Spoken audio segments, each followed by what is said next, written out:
India में सन 2001 के time लोगों में एक अजीब खौफ सा फैल गया कि जब वो लोग सोते हैं तो एक चीज़ आकर अचानक उन पर हमला करके उन्हें जख्मी करती है और जब वो लोग अपनी आंख खोलते हैं तो वो चीज़ वहां से गायब हो जाती है।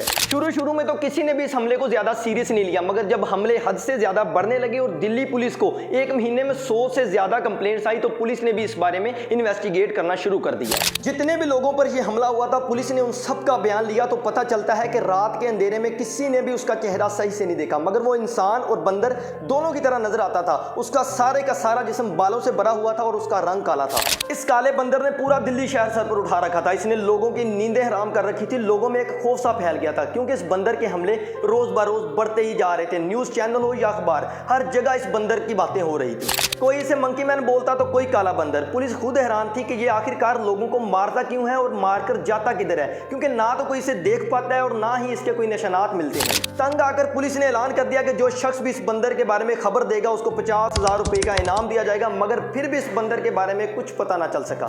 आखिरकार जून 2001 में पुलिस ने इस मंकी मैन यानी कि काले बंदर का पता लगा लिया। यह कहानी शुरू होती है 12 अप्रैल सन 2001 से, जब गर्मियों में अक्सर बिजली चली जाया करती थी और लोग सोने के लिए अपनी छतों पर जाया करते थे। ऐसे ही एक शख्स एक दिन अपनी छत पर सोया हुआ था कि रात के तकरीबन 3 बजे उसे यूं महसूस होता है कि उस पर कोई चीज हमला कर रही है और उसके जिस्म को खरोच रही है। उसे कुछ समझ नहीं आता। वो डर कर अपने हाथ पैर मारता है और वहां से भाग जाता है। जब उससे पूछा जाता है तो वो कहता है कि मैंने रात के अंधेरे में कोई चीज सही से नहीं देखी, मगर वो बंदर जैसी दिखने वाली कोई चीज थी। उससे अगले ही रोज इस शख्स ने जब ये बात अपने मोहल्ले वालों को बताई और अपने पड़ोसियों को बताई तो किसी ने भी इसकी बात पर गौर नहीं किया, बल्कि इसकी बात का मजाक उड़ाया और कहा कि ये तुम्हारा एक बुरा सपना था। जब सारे लोगों ने उसकी बात का मजाक बनाया तो उससे अगली रात ही उसके पड़ोसी पर भी हमला हो गया। जब उसके पड़ोसी से पूछा गया तो उसने बताया कि मुझ पर भी एक बंदर जैसी दिखने वाली चीज ने हमला किया और उसके जिस्म पर भी खरोचों के निशान थे। इस तरह करते करते मोहल्ले के लोगों पर हर रात हमले होना शुरू हो गए और एक शख्स तो इतनी बुरी तरह जख्मी हो गया कि उसे हॉस्पिटल एडमिट करना पड़ा।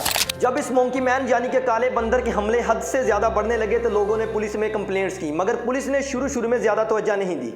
लोग इस काले बंदर की वजह से इतना डर चुके थे कि रात को छतों पर सोना तो दूर की बात है, लोगों ने तो छतों पर जाना ही छोड़ दिया। इसका खौफ इस कदर बढ़ गया था कि लोगों को रात को अगर कोई परछाई भी नजर आती तो वो डर जाते कि काला बंदर आ गया और वहां से भाग जाते, और इस तरह कई लोगों को चोटें भी लग जाती थी। एक बंदा तो इसी डर से अपने घर की छत से कूद गया और उसके हाथ पांव की हड्डियां टूट गई, और इसी तरह एक हामला औरत इसी डर की वजह से सीढ़ियों से गिरी और फौरन मर गई। और बात जब हलाकतों तक पहुंच गई तो मीडिया ने भी अपनी कार्रवाई करना शुरू कर दी। पूरे इंडिया के न्यूज चैनल पर इस वक्त काले बंदर की बातें हो रही थी। बहुत सारे न्यूज चैनल ने तो अपनी टीमें उन इलाकों में भेजी जिन इलाकों में काले बंदर के हमले हो रहे थे, और बहुत से घरों की छतों पर खुफिया कैमरास भी लगाए गए ताकि इस काले बंदर का पता लगाया जा सके। और इसी वजह से दिल्ली पुलिस ने अपने 400 सिपाही उन इलाकों में तैनात कर दिए जिन इलाकों में इस बंदर के हमले बहुत ज्यादा हो रहे थे। और दिल्ली शहर की बिजली को पूरी रात ऑन रखा जाता ताकि लोग घरों की छतों पर ना सोएं बल्कि घरों के अंदर सोएं और इस बंदर के हमलों से बच सकें। अब तो पुलिस भी इस मामले में एक्टिव हो गई थी और लोगों को भी मीडिया के जरिए पता चल गया था इस काले बंदर के बारे में, और लोग अपनी हिफाजत भी कर रहे थे।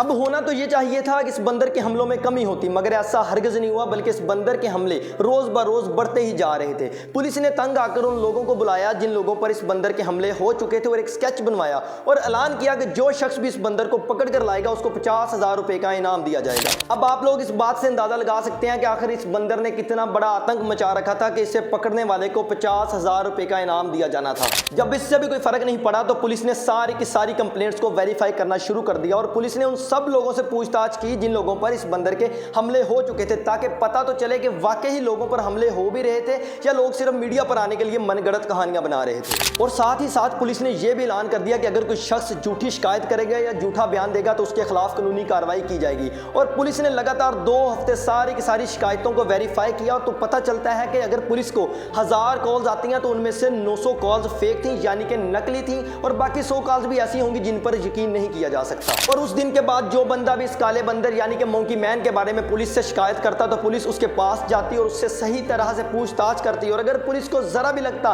कि ये शख्स झूठ बोल रहा है तो उसके खिलाफ कानूनी कार्रवाई की जाती थी। और ये सब करने के बाद आराम से इस बंदर के हमलों की शिकायतें कम होने लगी। न्यूज चैनल ने भी इस बारे में बात करना कम कर दिया और पूरे महीने में इस काले बंदर का एक भी केस रिपोर्ट नहीं हुआ और किसी शख्स ने भी इस पूरे महीने में शिकायत नहीं की।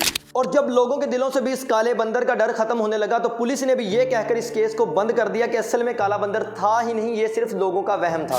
पुलिस ने कहा कि ये एक झूठ था जो आहिस्ता आहिस्ता इतना बड़ा बन गया कि लोग इसे सच समझने लगे और इस झूठ को सच करने में सबसे बड़ा किरदार मीडिया का था। पुलिस के मुताबिक दिल्ली शहर के लोगों ने ये झूठ इसलिए बोला ताकि उन्हें 24 घंटे बिजली मिलती रहे, क्योंकि शुरू में जिन इलाकों में इस बंदर के केस रिपोर्ट होते थे वहां पर गवर्नमेंट 24 घंटे के लिए बिजली ऑन कर देती थी। गवर्नमेंट दिल्ली शहर की बिजली को 24 घंटे इसलिए ऑन रखती थी ताकि लोग घरों की छतों पर सोने की बजाय घरों के अंदर सोएं और काले बंदर के हमलों से खुद को बचा सकें। और सन 2001 के जमाने में किसी शख्स का टीवी पर आना बहुत बड़ी बात थी और काले बंदर का टॉपिक उस वक्त ट्रेंडिंग पर था, इसलिए जो शख्स भी काले बंदर के बारे में बयानात देता तो मीडिया की टीम उस बंदे के पास पहुंचती और उसका इंटरव्यू करती थी। और वाकई जब पुलिस ने एक्शन लेना शुरू किया और मीडिया ने काले बंदर की स्टोरी को दिखाना बंद किया तो उस दिन से लेकर आज तक काले बंदर का एक भी केस रिपोर्ट नहीं हुआ। और रही बात जख्मों की, तो जब डॉक्टरों ने उन जख्मों को चेक किया तो पता चलता है कि वो जख्म किसी जानवर के लगाए गए नहीं थे बल्कि किसी दीवार या लोहे की चीज से टकराने के जख्म थे। दोस्तों, इससे यह साबित होता है कि काले बंदर वाली स्टोरी एक अफवाह थी, हकीकत में ऐसा कुछ भी नहीं था। उम्मीद करता हूं कि आपको मेरी ये नॉलेजेबल वीडियो पसंद आई होगी। अगर आपको मेरी वीडियो पसंद आई है तो वीडियो को लाइक कर दें। तो मिलते हैं नेक्स्ट वीडियो में, तब तक के लिए अपना ख्याल रखिएगा। अल्लाह हाफिज।